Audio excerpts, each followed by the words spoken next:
Mesdames, Messieurs, bonsoir, bienvenue sur Africable Télévision. Merci pour votre fidélité. Africable au cœur des grands événements. Mesdames, Messieurs, toujours pour vous. Édition spéciale de ce vendredi et votre thème à cette heure est assez particulière, mais l'actualité l'oblige, le Mali l'oblige, les circonstances l'obligent. Bienvenue une fois de plus sur Africable Télévision. Et là, tout de suite, nous allons parler de démission d'Ibeka, quelles perspectives socio-économiques pour le Mali. Et pour en parler, mesdames, messieurs, nous sommes avec Madame Kanté Awa Magiraga. Elle est promotrice de l'agence Compec Mali, agence de communication, de promotion, d'événementiel et de consulting. Madame Kanté, bonsoir et bienvenue. Bonsoir. Merci à vous d'accepter notre invitation. Merci. Merci.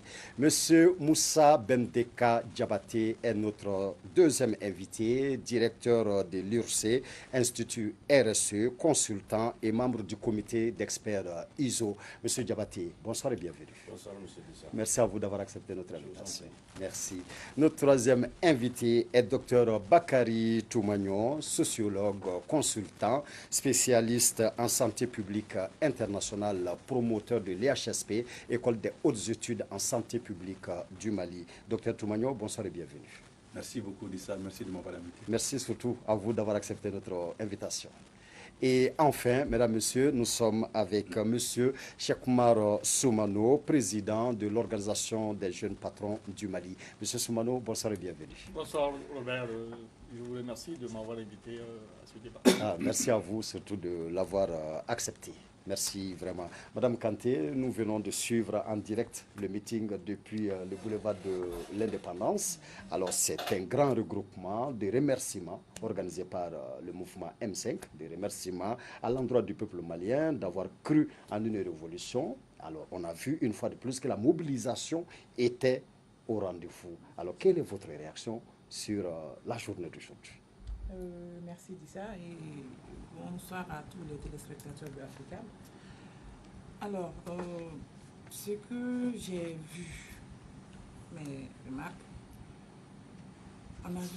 j'ai vu un peuple qui était fatigué, on va dire par différents mots qui étaient là depuis un moment et qui n'ont pas arrêté de revendiquer des droits, de revendiquer la démission, bien sûr, du président de l'ex-président de la République, Ibeka. Ils ont répondu présent parce qu'il y a une satisfaction qui est là face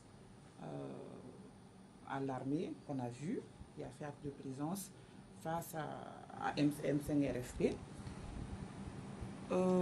Tout simplement, il faudra ajouter qu'il y a un détail qu'il ne faudra pas oublier. C'est vrai, la revendication phare qui était la démission du chef de l'État a été finalement vue. Maintenant, il faut faire face aux différentes réalités qui sont là. Ouais.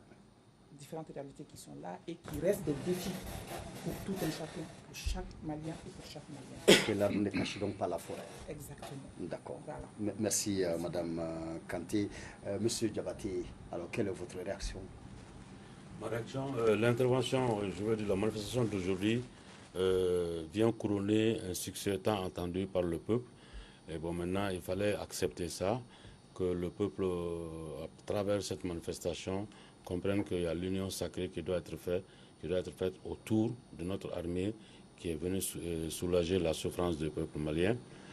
Souvent, je le dis, quand un peuple est écrasé par un régime en place soutenu par une justice, alors l'armée a cette obligation de venir remettre le peuple dans ses droits. C'est ce qui a été fait. Et donc ça, c'était un retour, si vous voulez, pour dire merci à tout le monde, de près ou de loin. Et maintenant, on continue sur l'essentiel. Et il ne faut pas qu'on soit mu par l'émotion, le sentiment.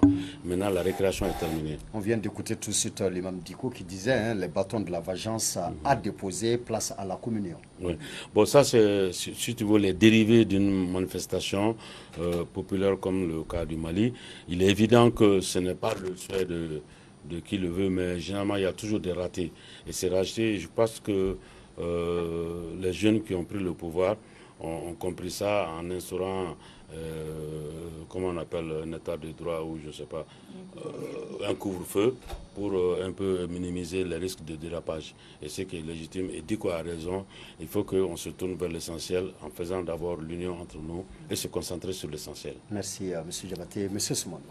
Merci bien. Je pense que mes prédécesseurs m'ont déjà un peu marché sur la langue. Ouais. Moi, c'est que la lecture que je fais justement de ces manifestations aujourd'hui, cette manifestation, je vais dire, c'est qu'il y a des discours qui sont apaisants. Par exemple, un discours de lui-même déjà Diko, qui est en train de proscrire toute forme de vandalisme. Aussi, surtout, qui ne veut pas qu'il y ait la haine entre les Maliens et qu'il n'y ait pas de vengeance. Et je pense qu'il s'inscrit dans cette même logique avec l'ancien président qui, lorsqu'il annonçait sa démission, il a dit qu'il avait une haine contre personne. Je pense que c'est ça le Mali. Il faudrait qu'aujourd'hui, le Mali prime, qu'on soit tous au-dessus le Mali soit au-dessus de nos ambitions personnelles, etc. Donc ça, c'est extrêmement important. La deuxième chose aussi, j'ai apprécié le discours du jeune, du représentant des jeunes du MF, qui a même fait un appel à prudence par rapport à Kati en disant mais c'est pas parce que vous avez des armes que si vous déraillez on va pas monter. Donc ça c'est bien. Ça veut dire que la jeunesse aujourd'hui est regardante. Et troisième chose, on a aussi vu le discours de l'ambassadeur, l'ancien ambassadeur M. Koné, qui parlait un peu éventuellement on va en parler des sanctions qui ont été annoncées par la CEDEAO, qui était d'expliquer un peu cela. Donc moi je pense que déjà c'est rassurant. Tout le monde est unanime que les défis sont très grands, et qu'il faut se mettre au travail et qu'il faut laisser les querelles de personnes. Parce qu'aujourd'hui, le Mali a besoin de tous ses fils. Il ne faut pas qu'il y ait clivage, opposition politique, religieuse, etc. C'est maintenant, il faut faire un appel. Et d'ailleurs, la présence sur l'estrade du représentant de la, je sais pas moi, en tout cas, il y a quelqu'un du Nord qui a parlé et qui est content par rapport au fait qu'il y a cette liesse populaire et qui appelle un peu à la construction de ce Mali nouveau, tant réclamé par les uns et les autres. Je pense que c'est vraiment rassurant. Et j'ose espérer que en fait, les espoirs placés justement à ce nouveau Mali ne seront pas dépités. Et que tous les Maliens se donnent la main et qu'on quitte un peu, on se mette au-delà des clivages et puis des questions de vengeance et de revanche. Merci M. Soumano. Dr Toumania. Merci beaucoup Robert Dissa. J'ai l'habitude sur votre plateau de saluer il y a quelques mois les militaires qui sont sur le front, qui se battent pour nous. Merci beaucoup. Qui acceptent les balles pour nous. J'ai l'habitude sur votre saluer plateau de ce que j'appelle le front sanitaire. Nos professionnels de santé, les militaires, qui font un travail formidable par rapport à la pandémie, qui se battent pour nous. Cher Dissa, accepte les balles. J'ai l'habitude sur le plateau de ce que j'appelle le front sanitaire. Nos professionnels de santé, les militaires, qui font un travail formidable par rapport à la pandémie, qui se battent pour nous. Cher Dissa, accepte les balles. J'ai l'habitude sur le plateau de ce que j'appelle le front sanitaire. Nos professionnels de santé, les militaires, qui font un travail formidable par rapport à la pandémie, qui se battent pour nous. Cher jeunesse militaire, accepte les balles. J'ai l'habitude sur le plateau de ce que j'appelle le front sanitaire. Nos professionnels de santé, les militaires, qui font un travail formidable par rapport à la pandémie, qui se battent pour nous. Cher jeunesse militaire, accepte les balles. J'ai l'habitude sur le plateau de ce que j'appelle le front sanitaire. Nos professionnels de santé, qui font un travail formidable par rapport à la pandémie, qui se battent pour nous. cher jeunesse militaire, accepte les balles. J'ai l'habitude sur le plateau de ce que j'appelle le front sanitaire. Nos professionnels de santé, qui font un travail formidable par rapport à la pandémie, qui se battent pour nous. cher jeunesse militaire, accepte les balles. J'ai l'habitude sur le plateau de ce que front sanitaire. Nos professionnels de santé, qui font un travail formidable par rapport à la pandémie, qui se battent pour nous. Accepte les balles. J'ai l'habitude sur le plateau de ce que front sanitaire. Nos professionnels de santé, qui font un travail formidable par rapport à la pandémie, qui se battent pour nous. Accepte les balles. J'ai l'habitude sur le plateau de migrants sanitaires, nos professionnels seront évacués. De notre pays, c'est pas trop. J'ai l'habitude de migrants sanitaires, nos professionnels seront évacués. De notre pays, c'est pas trop. J'ai l'habitude de migrants sanitaires, nos professionnels seront évacués. C'est pas trop. J'ai l'habitude de migrants sanitaires, nos professionnels seront évacués. C'est pas trop. J'ai l'habitude de migrants sanitaires, nos professionnels seront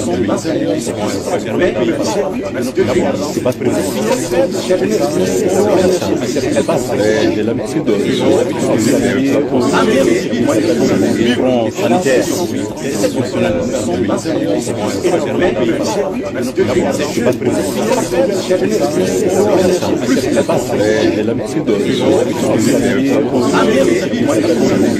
sanitaires,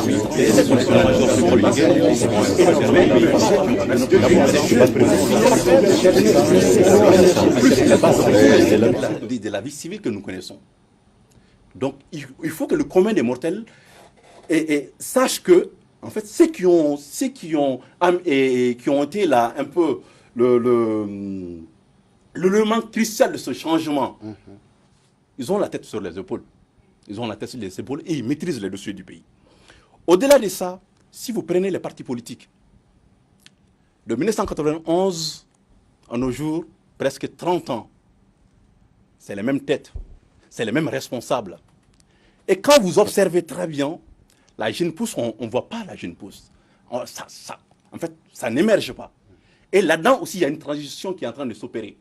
Donc le Mali vit un moment crucial de son histoire. Est-ce que cette nouvelle jeunesse, militaire, civile, est-ce qu'ils vont oser assumer leur destin? D'accord. Toute la problématique est là. D'accord. Merci. Ok, allez-y. Vous voulez continuer?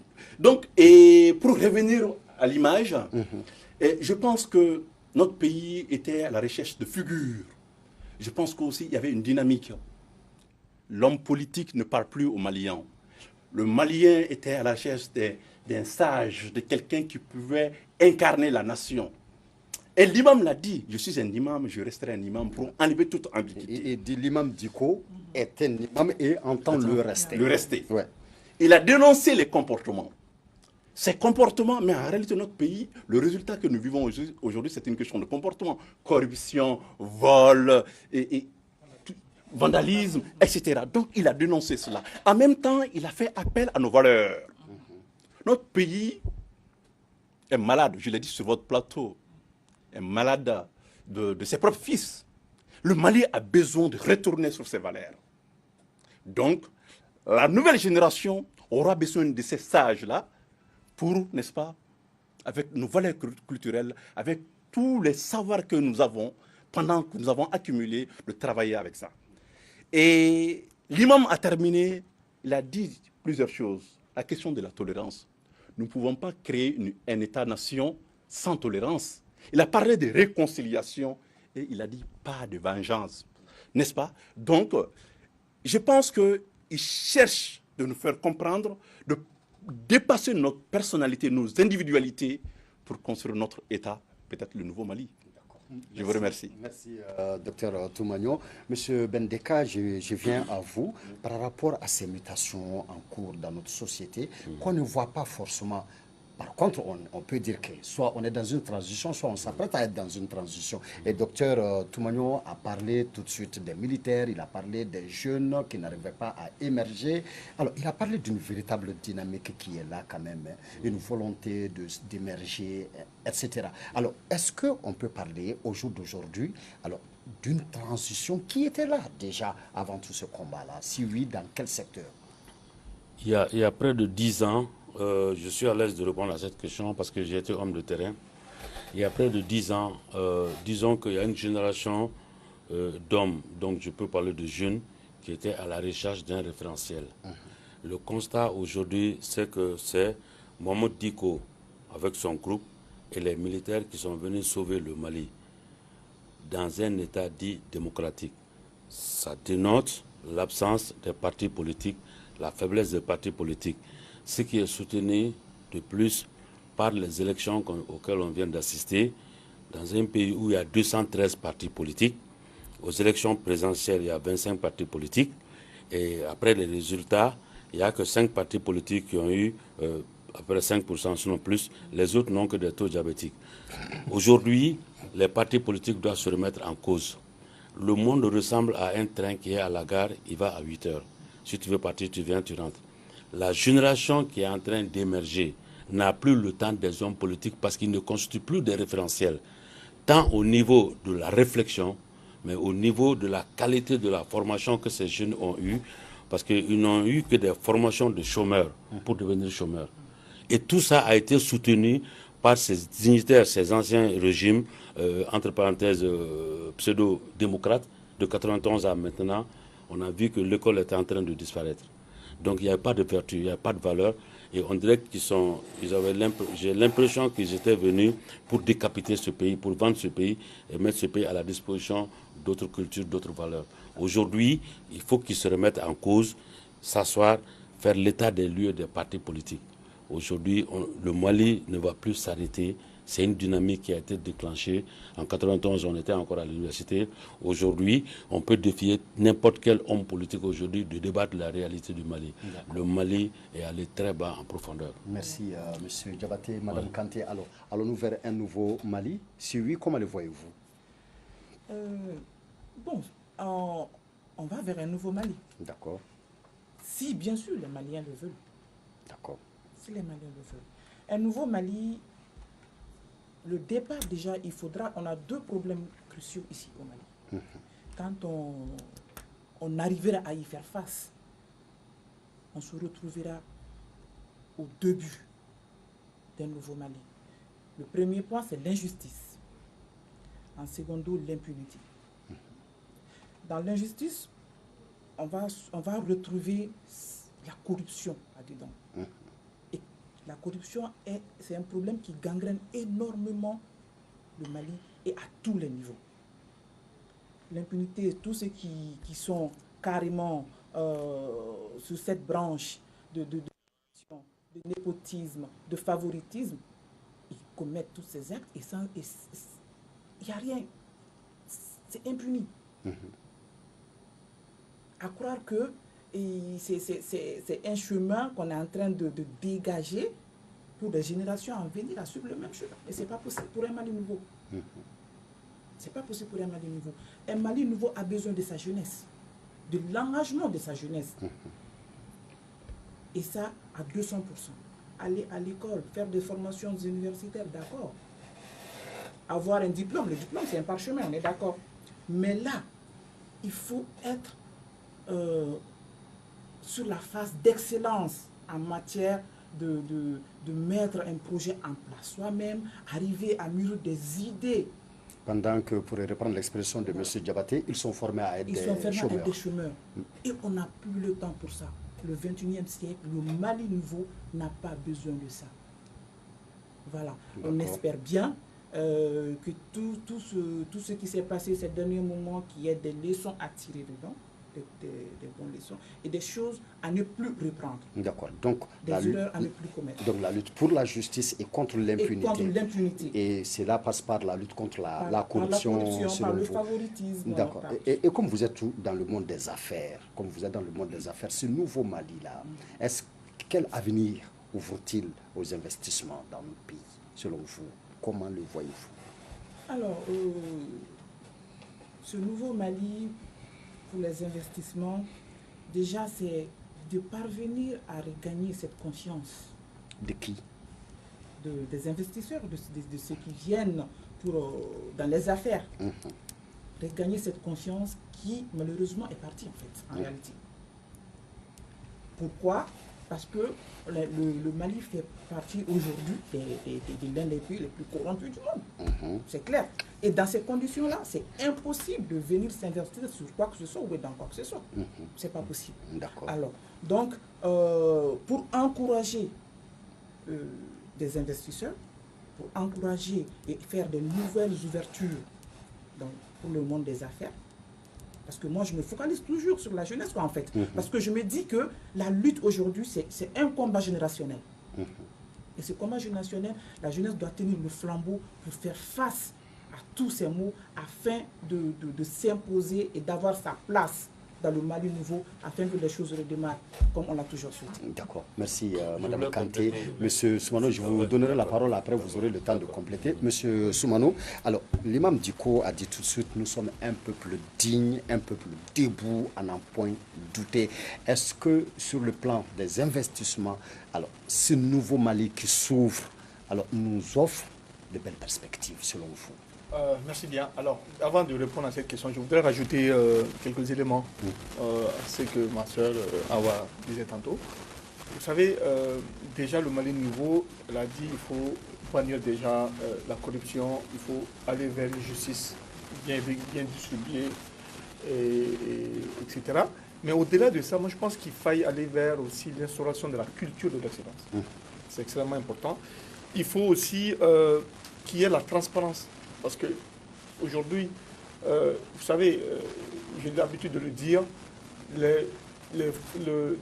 l'administration publique, c'est-à-dire le marché d'État, constitue 70% du chiffre d'affaires de 80% des hommes d'affaires. Donc, pour accéder justement à ces marchés publics-là, c'est là où véritablement des choses souvent peuvent être biaisées en termes d'application de la procédure. Donc, il faut qu'il y ait une application d'une transparence. C'est vrai qu'il y a beaucoup d'autorités de régulation, mais souvent même, comme elle a dit, il peut arriver que la corruption qui se mêle dans la danse peut amener les choses à être biaisées. Donc il faut qu'on veille vraiment à cela. Je pense que c'est extrêmement important. Le Mali nouveau également, je pense que les prémices ont été déjà posées. Parce qu'à un moment donné, pour moi, quand on veut parler de nouveau, il faut un changement. Ce changement, c'était un changement générationnel. On a vu des jeunes dont les pieds étaient mis à l'étrier, à gérer de passer le pouvoir à un certain niveau. On a vu des premiers ministres jeunes, on a vu des présidents d'assemblée jeunes. Donc je pense que déjà, les prémices avaient été posées. Et là, je crois qu'il faut, ce acquis, il faut le préserver. Mais, de mon point de vue, ce qui est important de mettre en œuvre et de véritablement ancrer, c'est vraiment le choix des bons hommes.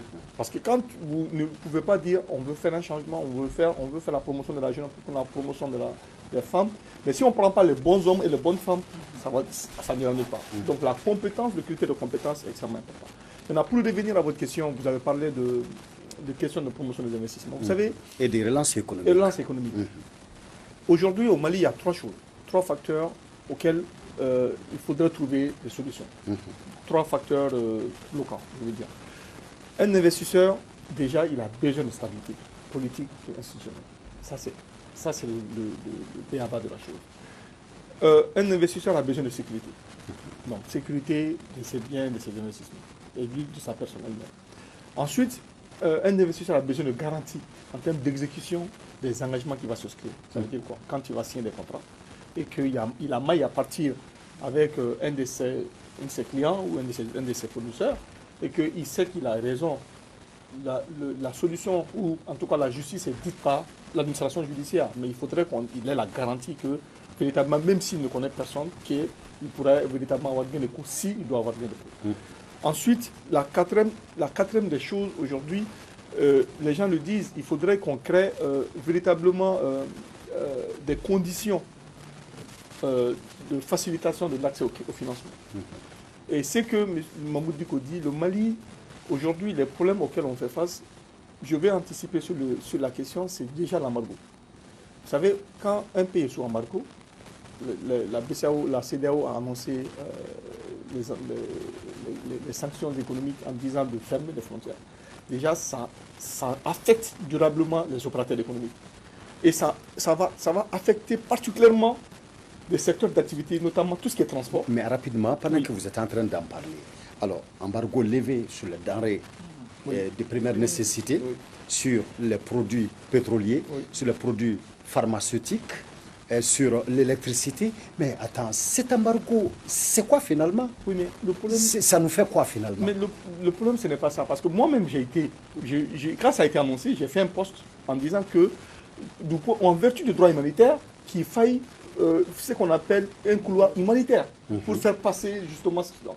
Mais le problème, ce n'est pas ce niveau. Vous savez, les gens sont bloqués. Quand les frontières sont fermées, vous êtes parti rendre visite à un parent à l'étranger dans un pays voisin, vous êtes bloqué, vous ne pouvez pas venir. C'est vrai. Ça, c'est un problème. Ça Ça bloque même les investissements. Ça bloque les investissements. Oui, oui. Parce que qu'est-ce qui va se passer? Un investisseur qui se dit, j'ai une réunion au Mali avec mes actionnaires, je viens, il est possible qu'on me ferme la porte. Donc, c'est des choses qu'on ne voit pas. Donc, maintenant, moi, de mon point de vue, les formes de sanctions doivent être revues. Parce que c'est des sanctions depuis dans les années 80, depuis dans les années 60. C'est la même chose. Le Cuba a fait l'objet de l'embargo, la Libye a fait l'objet de l'embargo, le Mali l'a fait l'objet de l'embargo en 2012. C'est vrai, on s'est beaucoup débattu, mais toujours est-il que ce n'est pas... C'est les peuples qui en souffrent. Et moi, je pense que les réflexions doivent porter justement comment contourner pour que les peuples soient résilients. Je sais qu'on est fort. On va certainement Donc parler de la maintenant, résilience. je pense que c'est prévu. la récurrence des blocus comme ça peut aussi faire un frein parce que vous savez, quand les investisseurs étrangers viennent, ils regardent un peu ce que le doing business fait. Donc on va voir les pays où je vais investir, on essaie de voir si votre pays malheureusement se trouve en ligne rouge, même s'ils veulent faire des investissements, ils préfèrent aller faire dans d'autres pays. Donc voilà en un mot, alors retrouvons rapidement la communauté internationale. Alors, il faudra entrer en phase avec la communauté internationale. C'est-à-dire aujourd'hui, moi je fais confiance. Parce que les discours que j'ai entendus aujourd'hui, je suis rassuré qu'il y a des connaisseurs qui vont donner la voie, qui vont montrer la voie et qui vont rentrer tout de suite en négociation pour qu'on puisse très rapidement sortir de cette situation. D'accord, merci M. Soumano. Docteur Toumagnon, alors M. Diabaté a soulevé un grand problème de formation des jeunes. Donc du coup, on va enchaîner avec la formation, avec l'éducation même de façon générale, que ce soit l'instruction générale, que ce soit l'éducation en famille, dans la société. Alors, est-ce qu'on peut dire que ce qui vient de se passer au Mali, c'est-à-dire la démission d'Ibeka, avec tout ce qui a précédé et tout ce qui va suivre, est-ce qu'on peut dire que alors, cela va enclencher une dynamique de changements sociaux, tant individuels que collectifs désormais? Merci beaucoup, Lisa. Tout dépendra des choix stratégiques, des orientations que le Comité national de salut du peuple va essayer d'amorcer. Personnellement, je fais confiance à ces jeunes. Il y a certains d'entre eux, je les connais personnellement. Ils ont montré leurs preuves. Le commandant des mortels ne les connaissent pas très bien, mais ils ont montré leurs preuves, en tout cas au sein de l'organisation militaire. Vous savez, souvent on dit quelque chose, on dit que les jeunes Maliens n'ont pas de niveau, n'est-ce pas? Mais les jeunes Maliens sont le produit de la société malienne. Alors, il y a un problème. C'est que quelque part, il n'y a pas eu de transmission des valeurs, des connaissances, des savoir-faire. Donc, si la jeunesse, si elle est mauvaise, quelque part, il y a eu une mauvaise transmission. Donc, nous devons nous interroger sur l'état de notre société, comment la génération précédente a transmis le savoir, le savoir-faire. Aujourd'hui, j'ai une entreprise. Aujourd'hui, vous savez, si en tant que chef d'entreprise, quand vous avez un CV, si l'étudiant, le jeune est issu d'une université de la place ou d'une école malienne, en général, le recruteur, il va privilégier le jeune qui a fait ses études ailleurs. Peut-être les autres n'oseront pas vous dire, je vais vous dire. C'est comme ça que ça se passe. Parce que tout le monde est unanime qu'il n'y a pas de niveau. Il faut orienter stratégiquement notre éducation. Je vais vous donner des exemples concrets. Prenons par exemple un jeune qui veut faire un BT2 en dessin bâtiment. Il va passer l'examen BT1. BT2, il n'arrive pas à décrocher le diplôme. Il a fait plusieurs années pour avoir un diplôme. Il n'arrive pas à décrocher le BT2. Qu'est-ce qu'on fait de ce jeune? On le met dans la rue? Mais est-ce qu'il n'a pas acquis un savoir? Si. Qu'est-ce qu'on fait de lui? Comment on va l'intégrer dans le monde professionnel? Alors moi, j'ai une proposition. Bien sûr, l'objectif final, c'est d'avoir un emploi. Un étudiant qui arrive à décrocher, par exemple, le BT1, qui n'arrive pas à décrocher le BT2, ben nous pouvons leur donner des attestations intermédiaires pour leur permettre d'insérer le monde professionnel parce qu'ils ont acquis des savoirs. Les jeunes maçons qui sont dans nos quartiers, mais ils n'ont jamais été à l'école. Les bâtiments, c'est eux qui construisent les bâtiments. Donc nous devons réfléchir. L'école malienne doit cesser de former des gens qui vont travailler au niveau de la fonction publique ou au niveau des entreprises. On a besoin de certains d'entre eux. Mais chaque étudiant doit être un entrepreneur. Chaque étudiant, chaque élève, nous devons changer de perspective. Au lieu de former des salariés, nous devons former des chefs d'entreprise, des créateurs d'emplois. Mais je reste toujours avec vous rapidement, docteur. Vous aviez parlé de la plupart de ces militaires du CNSP que vous connaissez personnellement, mais les militaires disent qu'ils ne comptent pas rester longtemps. Ils vont rapidement donner la transition, même la transition aux civils. Est-ce que, alors, vous voyez dans le Mali d'aujourd'hui des civils, alors capables mais vraiment de nous amener vers ce Mali tant rêvé et souhaité? Vous savez, malheureusement, et dit ça, tout le monde ne profite pas de la lumière. Pendant 30 ans, ceux qui ont gouverné, c'est eux qui s'accrochent encore. Hein. Donc, il y a des talents au Mali. Il faut croire à notre jeunesse, il y a des talents. Et si vous permettez, je vais citer un nom. Tout le monde parle de Malik Coulibaly, le ministre de la Justice. Mais il y a beaucoup de Malik Coulibaly au Mali.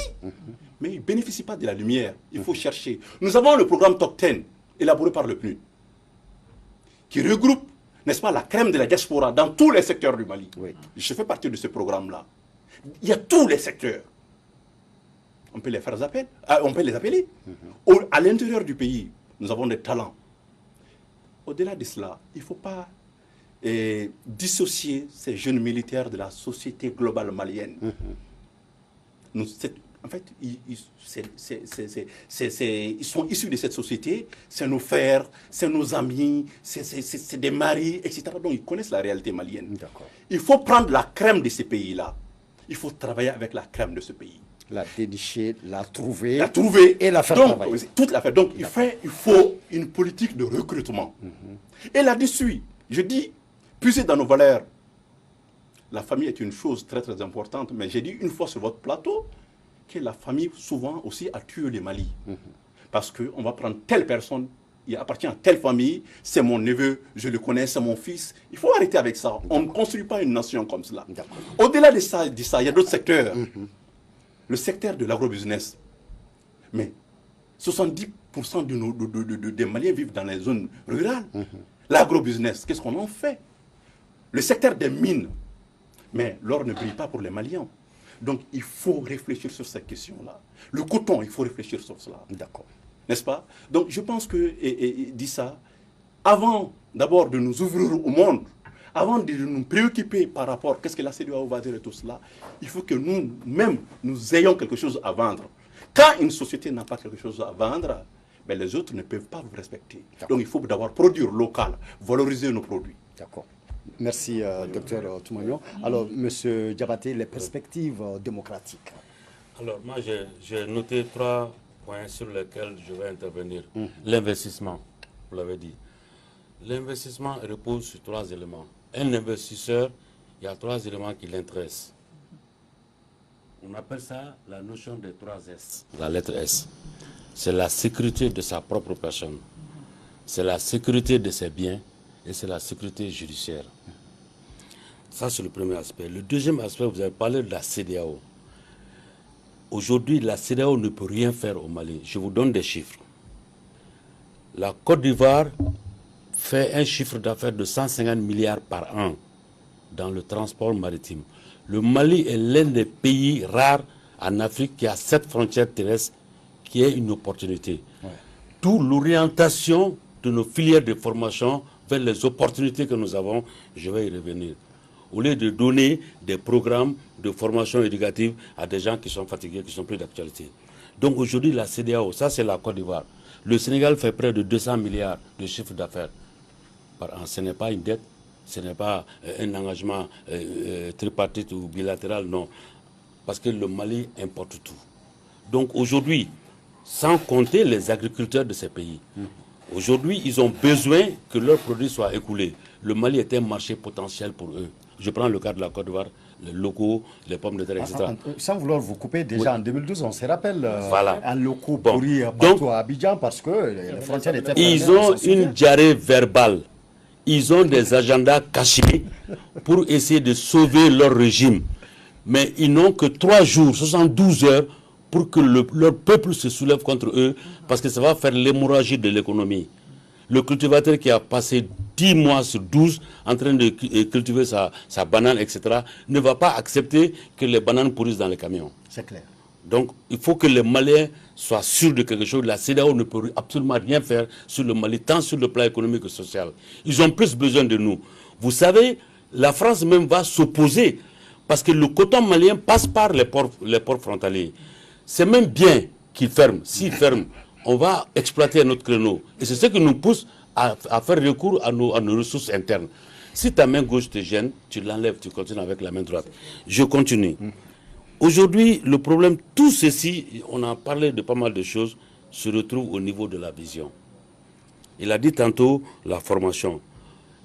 C'est là où j'ai dit qu'il faut arrêter de former des chefs d'entreprise. Il y a les chefs d'entreprise et il y a un entrepreneur. Les cursus de formation sont élaborés par des gens qui sont dans le temps précambrien. Ils ne peuvent plus rien bouger. Un pays qui n'a pas les moyens de financer son éducation est assujetti à toutes sortes de tripatouages.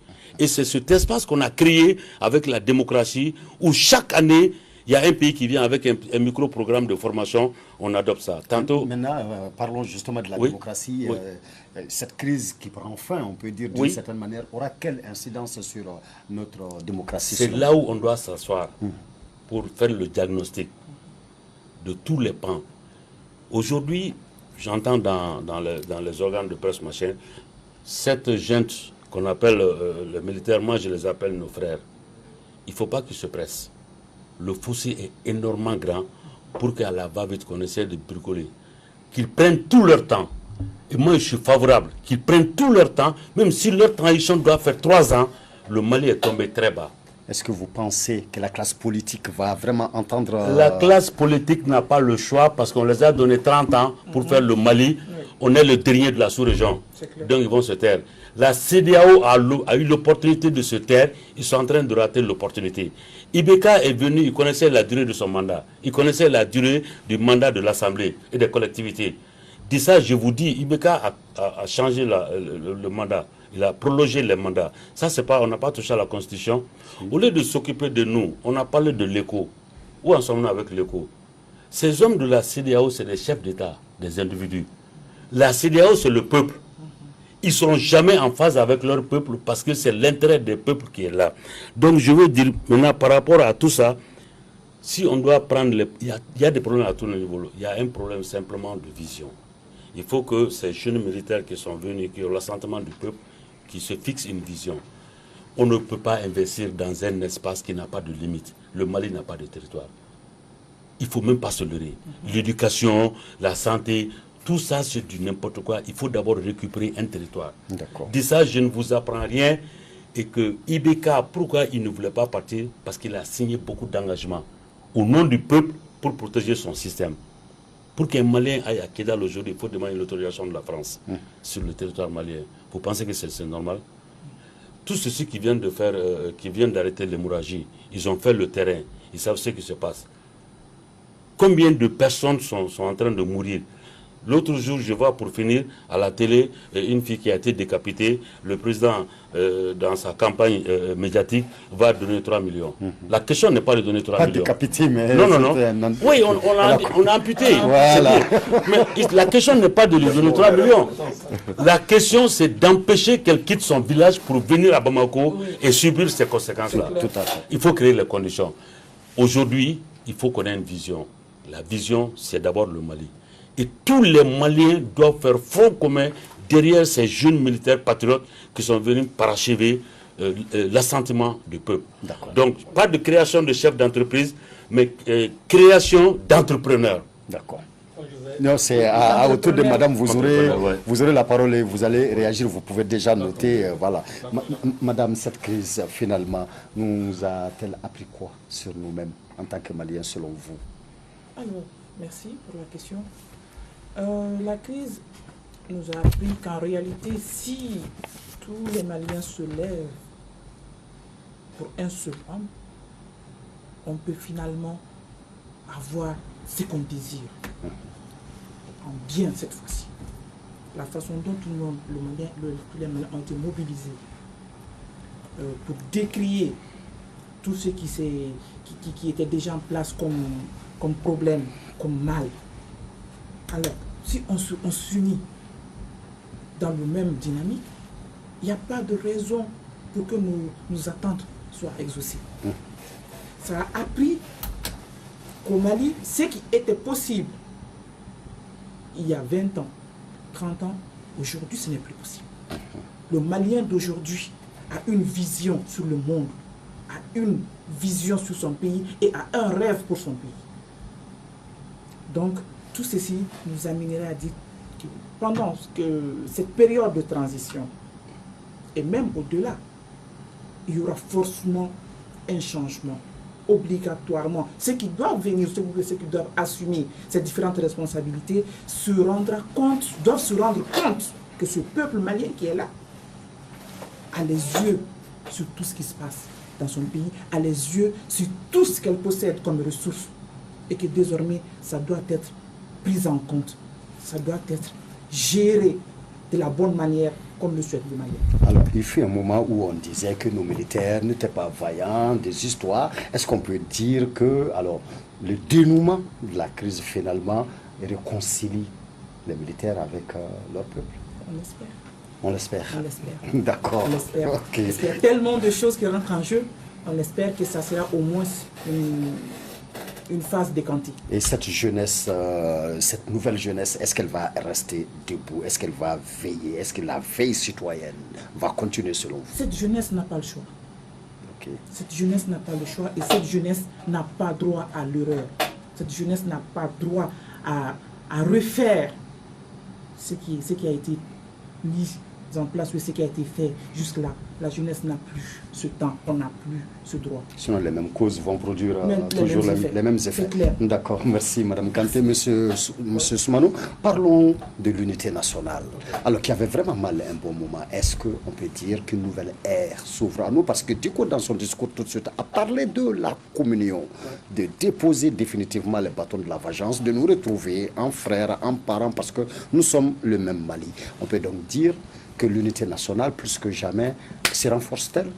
Absolument. Alors, se renforce beaucoup, mais il faut déjà faire les causes de ce qui n'a pas marché par le passé. D'accord. Vous savez, je suivais l'autre jour une de vos émissions où vous parlez de multitude d'associations qui ont pullulé ici et là. Oui. Ça veut dire que déjà au Mali, notre pays a été confronté à un problème de leadership. Le leadership a été, je dirais, le socle de beaucoup de conflits. Donc ensuite, il y a la question d'organisation. Quand il y a le problème de leadership, il y a une question d'organisation qui va suivre. Et maintenant, on va se poser la question de gouvernance. Nous n'avons pas échappé à cela. Je pense qu'aujourd'hui, ce qu'elle a dit tout à l'heure, ça me rappelle les discours même de ceux qui sont en train de vouloir redresser le pays. Aujourd'hui, je dirais le Kati, il dit qu'on n'a plus droit à l'erreur. C'est extrêmement important. Donc, il faudrait se retourner vers nos valeurs. Et nos valeurs, c'est le dialogue. Maintenant, ce que je veux dire, qui me paraît extrêmement important, c'est que déjà, il faudrait que nous ayons tous la même ambition.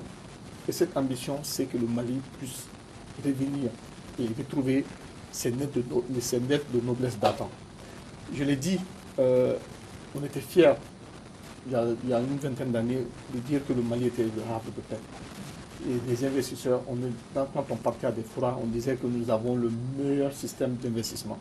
Et on était le seul pays de l'UEMOA à l'époque où un investisseur étranger venait sans être obligé de s'associer avec un national. Vous ne verrez ça dans aucun système, si ce n'est le Mali d'ailleurs. Ça fait qu'un des pays de l'UEMOA a attaqué le Mali devant un tribunal de l'UEMOA pour dire que nous sommes en train de faire une concurrence déloyale aux autres pays de l'UEMOA. Parce que dans ces pays-là, dans leur code des investissements, quand vous venez pour investir, vous êtes obligé de vous associer à un national. Parce que ça veut dire que c'est une manière de verrouiller les choses. Mais au Mali, il n'y en avait pas. Alors, donc, en termes d'unité nationale, ce que vous dites, je pense que c'est là, cette unité nationale doit s'affirmer encore plus pour faire face justement à ce blocus de la CEDEAO. Et je le rejoins dans son analyse que le Mali n'a véritablement pas besoin de la CEDEAO. C'est vrai. Parce que qu'est-ce qui se passe en réalité? Je vais essayer de caricaturer. C'est comme une banque. Tout le monde sait que la banque a des ressources. Et la banque vit des intérêts et des commissions générées par les crédits qu'elle fait à ses clients. Alors, imaginez un temps soit peu qu'une banque dit je ne fais plus de crédit, je garde mes milliards. Qui va en pâtir? Ce n'est pas le client, c'est la banque. Parce que qu'est-ce qui va se passer? Elle ne pourra plus payer ses employés, elle ne pourra plus payer ses charges locatives et ne pourra plus payer ses impôts. Donc elle va finalement courir derrière ses clients pour leur faire le crédit. Donc on est dans une situation comme ça. C'est sûr que pour un départ, ça va faire mal. Comme je l'ai dit, le fait seulement qu'il y ait la liberté de se mouvoir sera entravée, ça peut un peu peser sur le citoyen lambda. Mais à terme, du point de vue stratégique, économico-financier, je pense qu'ils vont l'aider. C'est vrai, moi j'avais eu peur à un moment donné parce que la rupture de carburant pouvait faire une flambée des prix.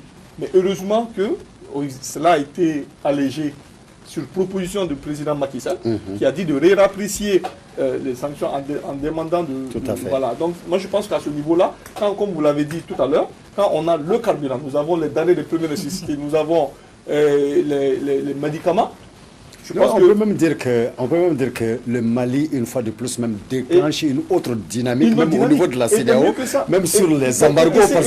Parce que les embargos, on peut dire qu'ils étaient toujours contre les peuples que contre les dirigeants illégitimes. Mais là, cette fois-ci, c'est entre dirigeants qu'il y a problème. Le peuple. Mais c'est pour cela que j'ai dit qu'aujourd'hui, il faut revoir la forme de la sanction.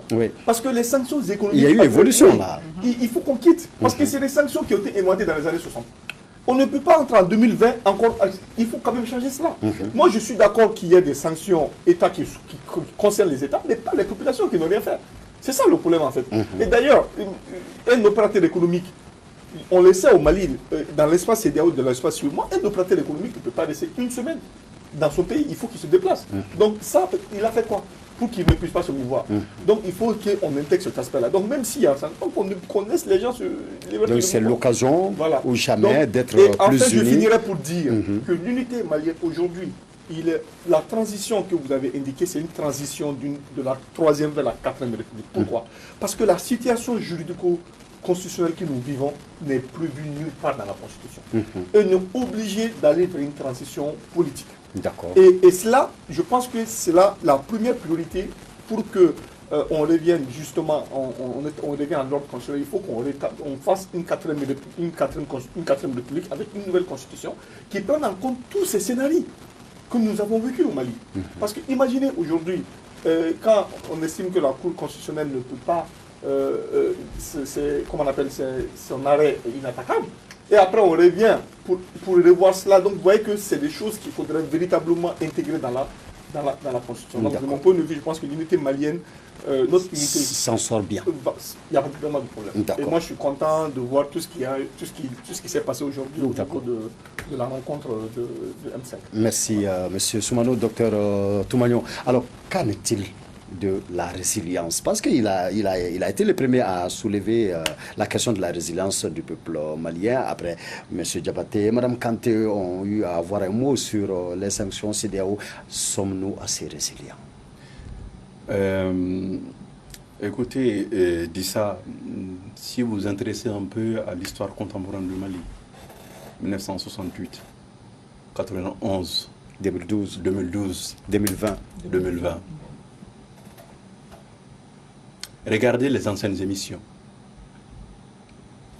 Nous l'avons dit que notre peuple a la capacité, le jour où notre peuple va changer son destin. Nous sommes un peuple résilient. Si vous permettez, je vais citer Diko, parce qu'il fait l'actualité, que vous connaissez. Il dit ceci: nous sommes un peuple debout, résistant et digne.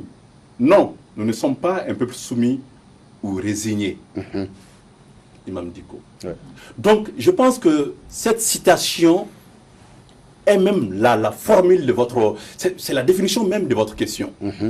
Ce peuple a toujours été résilient. Il faut faire confiance en notre peuple. Mais, dit ça, il y a une problématique. La problématique qu'il faudra poser pour résoudre le problème malien, je vais vous dire cette problématique. Allons-y.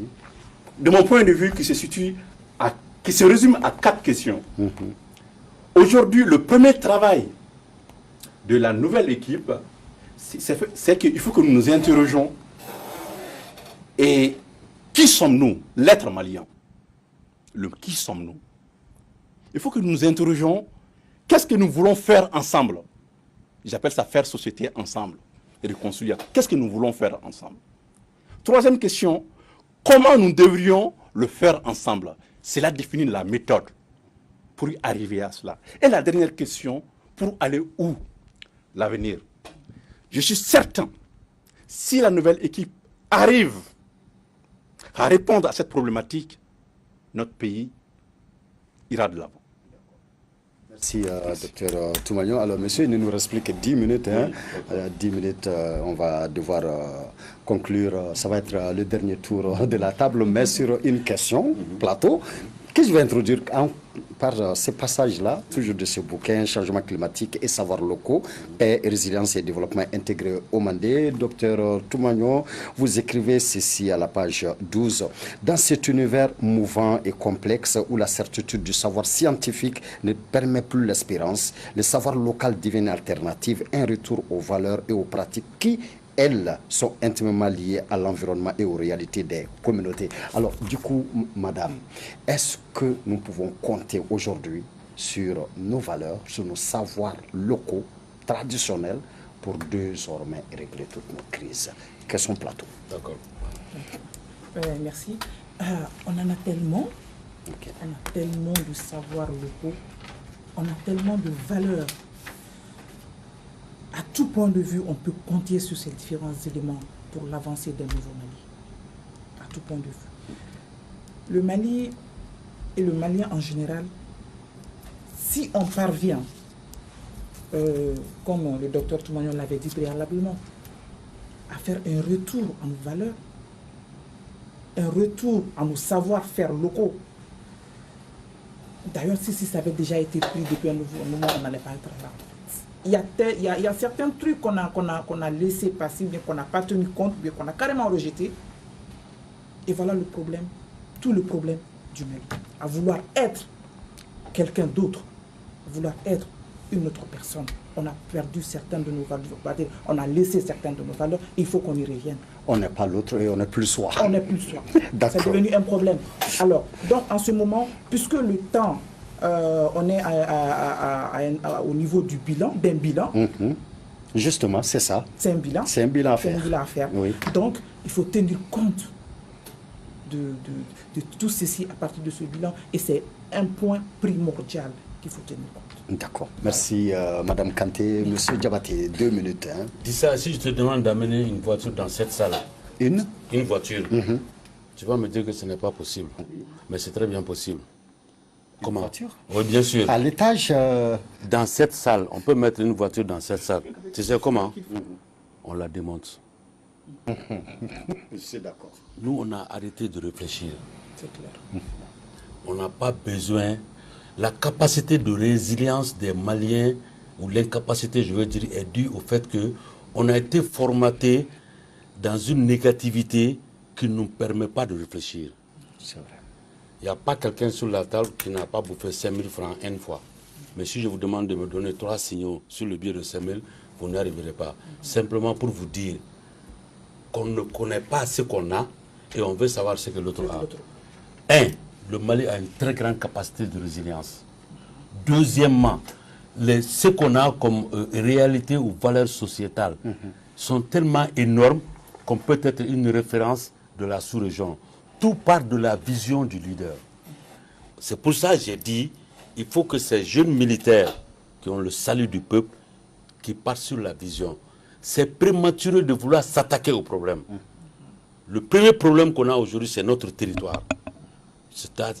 Tous les Maliens doivent aller dans ce sens et accompagner ces gens. Par la suite, les partis politiques, c'est bien, sont des composants de la société. C'est vrai, ils ont échoué, mais ils ont quand même eu le mérite d'avoir commencé. Entre-temps, ils vont mettre de l'ordre.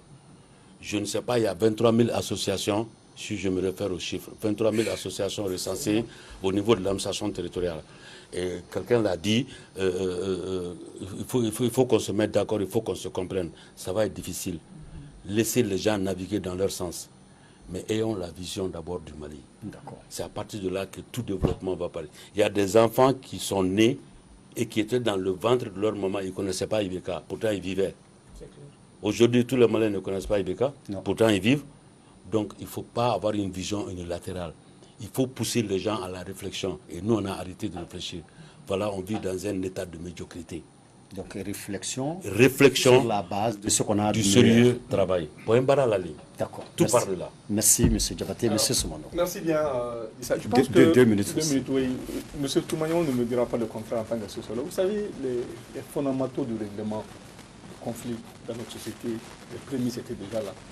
Quand vous écoutez la chanson, une des chansons de Birawasek, qui va dire qu'en termes de conseil, il disait qu'il a cité des Wolof, qui avaient des conseillers qui étaient des hommes de caste.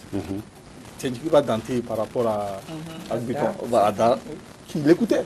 C'était un homme de caste parce qu'en fait, nous, on a la chance, contrairement à l'Europe, que cette classification existe. Et le Mali a ça. Nous avons le quotas qui existe, nous avons les chefs religieux à travers. Donc, je pense qu'on n'a pas besoin de la CEDEAO ou de qui que ce soit. La gérontocratie aussi qui est là. Voilà. Parce que nous avons le droit d'aînesse. On écoute nos aînés. Et nous écoutons nos anciens chefs. Ouais. C'est-à-dire, aujourd'hui, quand il y a un collège des anciens chefs d'État qui se réunissent et qui parlent à un chef d'État en exercice, je peux vous assurer qu'il va l'écouter. Il va lui dire, nous, on est passé par là, il faut nous écouter. Et je pense qu'il y a certains anciens chefs d'État qui ont tenté de résoudre la crise. Malheureusement, bon, après, il n'y a pas eu d'accord. Donc moi, j'estime que tout ça doit faire partie de notre transition vers le nouveau Mali, que s'il y a une nouvelle constitution à faire, qu'on intègre ça comme étant des éléments. Les Ivoiriens l'ont fait. Hein. Si vous prenez la constitution ivoirienne, vous verrez les instruments de règlement de crise. Il y a ces instruments qui sont cités dans leur constitution. Au Mali, ça n'existe pas, mais on en fait usage. Donc je pense qu'il est important pour ceux qui auront la charge d'assurer cette transition que chaque Malien appelle de son vœu, que ces éléments soient mis en compte. Le déni aussi a été un instrument fantastique qui a sorti des recommandations, mais qui malheureusement n'ont jamais été appliquées. Donc c'est ça aussi. Il sera temps de les appliquer. Mais est-ce que ces recommandations sont toujours d'actualité? Parce que aussi la situation a évolué en temps. Donc il faut voir cela. Donc je pense que, en tout cas moi, ce qui est important, si nous avons toujours imaginé, comme il a dit, on a réfléchi, il y a des experts qui ont réfléchi et qui ont trouvé une solution. Le déni n'est écrit nulle part. Il y a eu en 92, en 91, il y a eu la conférence nationale. En 2019, c'était le dialogue national inclusif. Ce qui est important, c'est les mêmes personnes pour le même résultat, mais dans le sous-développement. Voilà, donc je pense qu'il faudrait que nous puissions, quand il y aura des recommandations, qu'on aille à l'application et qu'il y ait une garantie pour leur exécution. Merci, M. Soumano. Docteur Toumagnon, 2 minutes. Sur les savoirs locaux. Vous savez, et d'Issa, nous sommes en train de tracer un chemin au Mali. Et c'est la valorisation des savoirs locaux, c'est la valorisation de nos cultures, et dans tous les secteurs. Il l'a dit, mais souvent, les esprits se rencontrent. L'être malien a cessé de penser, de réfléchir par lui-même. Excusez-moi, soit nous réfléchissons arabe, soit nous réfléchissons occidental. Mais nous ne réfléchissons pas malien, mandé, songoï ou... Nous sommes un peuple qui est issu d'une très grande histoire. Prenons la charte du Mandé, le Kouroukanfoua. Hey, nous avons tout à apporter au monde. Cette charte nous dit quoi? Cette charte nous parle de l'éducation. Nous avons débattu l'éducation. Nous parle de la liberté individuelle et de la limite de cette liberté. Cette charte nous parle de la faim. Comment on doit se protéger de la faim. Cette charte nous parle des femmes, du genre. Et cette charte nous parle de la servitude, de l'esclavage, du travail. Je vais souvent au Mandé, notamment à Sivi, dans le village de Kalassa. Il m'arrive d'assister, de participer même à des rencontres. De ça, j'ai remarqué que le chef du village, il va pas d'abord prendre la parole. Il va écouter tout le monde. Car ça, Edou, il va écouter tout le monde. En fait, finalement, la décision qu'il va prendre, c'est pas sa décision, c'est la synthèse. Mais si notre président faisait la même chose, on n'allait pas être le même problème. Non. Donc, il ne faut pas réinventer la démocratie. Elle est là. Il faut que l'être malien sorte dans le déni de soi-même. il faut que nous apprenions à nous connaître nous-mêmes. Une fois qu'on sait cela, on arrive à le faire, on peut poser les grands jalons de notre développement. D'accord. Merci, docteur Toumagnon. Mesdames, Messieurs, vous suiviez cette émission théma spécial dans le cadre de la journée spéciale africable de ce vendredi sur le thème d'émission d'IBK, quelles perspectives socio-économiques. Et pour en parler, nous étions avec Madame Kant Awa Magiraga, promotrice de l'agence Compec Mali, agence de communication, de promotion, d'événementiel et de consulting. Monsieur Moussa Bendeka Diabaté, directeur de l'IRC, l'Institut RSE, consultant et membre du comité d'experts ISO. Docteur Bakari Toumagnon, sociologue, consultant, spécialiste en santé publique internationale, promoteur de l'IHSP, école de hautes études en santé publique du Mali, et M. Cheikh-Oumar Soumano, président de l'Organisation des jeunes patrons du Mali. Ce fut un plaisir pour moi, mesdames, messieurs, de vous présenter ce numéro et d'être là toujours avec vous, Africable au cœur des grands événements. Merci pour votre fidélité. Nous nous donnons rendez-vous. À très bientôt.